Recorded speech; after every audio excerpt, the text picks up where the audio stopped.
Get ready. 5 seconds.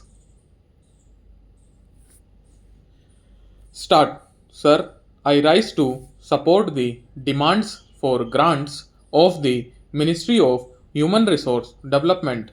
The Honorable Minister is one of the most intellectual and experienced persons in the field of education and is well aware of the need for development of human potential in the areas of education, youth, women, and children. The allocation of funds for the various activities of the four departments which constitute his ministry is no doubt in line with their requirements, about which I have nothing to say. My only humble request to the minister is that he should carry out an appraisal of the working of his ministry to find out if the purpose for which the money has been spent has really been achieved commensurate with the amount spent. To me, it seems that a lot more requires to be done in respect so that the fruits of quality education reach right down to the poorest of the poor and the socially and economically backward classes. The purpose of good education is to make one really knowledgeable and respectable citizen of this country so that he is able to stand on his own feet and live a decent life. Character building plays an important role in this direction and has to be given its due place in education.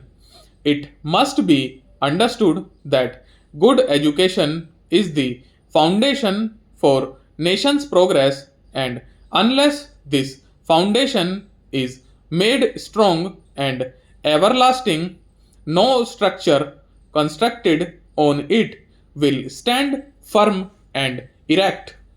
Therefore, we must endeavor to provide quality education to all sections of the society with particular emphasis on promotion and development of fundamental values like character building, national integrity, secularism, focus on environmental and population education, and so on. It is all the more important that the socially and economically backward classes who form the bulk of our population are drawn into the mainstream of educational activities so that they also contribute their might to the nation's prosperity. Unfortunately, this point seems to have escaped the attention in this year's budget, although there was a mention of it in the last year's budget. The Honorable Minister himself is dedicated to the cause of education, and there is hardly anything more that I can tell him. Nevertheless, I feel that a time has come for us to act, and if we miss this opportunity, we may repent for a long time to come.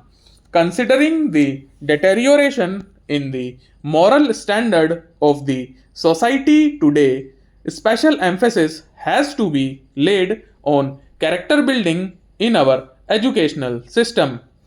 Children, being more amenable to changes, character building should start for them right from the Anganwadi classes up to SSC classes.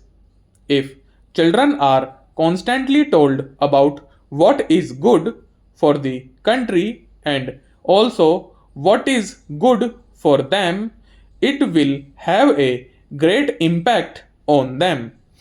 The help of Anganwadi workers who do not have work in the evening can be taken to coach children of first and second standards by telling them stories of great people and their work.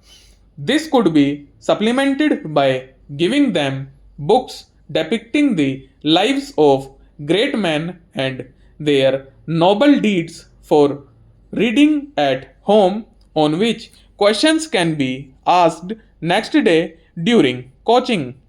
Once a week, audio-visual presentation can be arranged on the lives and noble deeds of great men.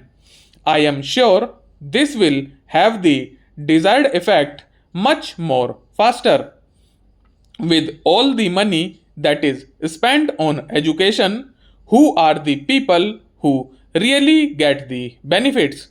If we ponder over this aspect, we will find that it is the affluent few and those where both husband and wives are working who are able to reap the benefits because they have all the money with them to get whatever they want.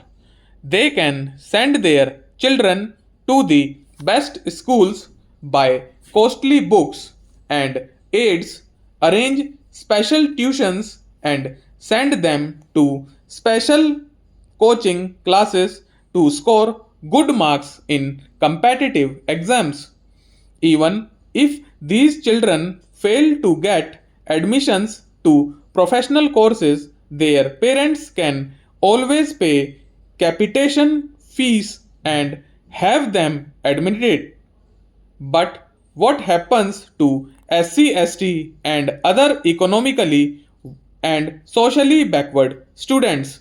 They just do not have the right type of atmosphere at home which will motivate them to go to schools and study. Their parents, themselves being illiterate and poor, would prefer their children to help them in their work and earn money rather than spend time on studies. Under the circumstances, it would be nearly impossible for such students to compete with the city students and get admission to prestigious courses. Therefore, I submit that the need of the day is to set up residential schools for SC, ST, and other socially and economically weaker students on 50-50 basis. These schools should provide free secondary education and also free boarding and lodging facilities. Strict discipline should be maintained in these schools and greater emphasis should be laid on character building, hard work and dedication, love and respect for the country.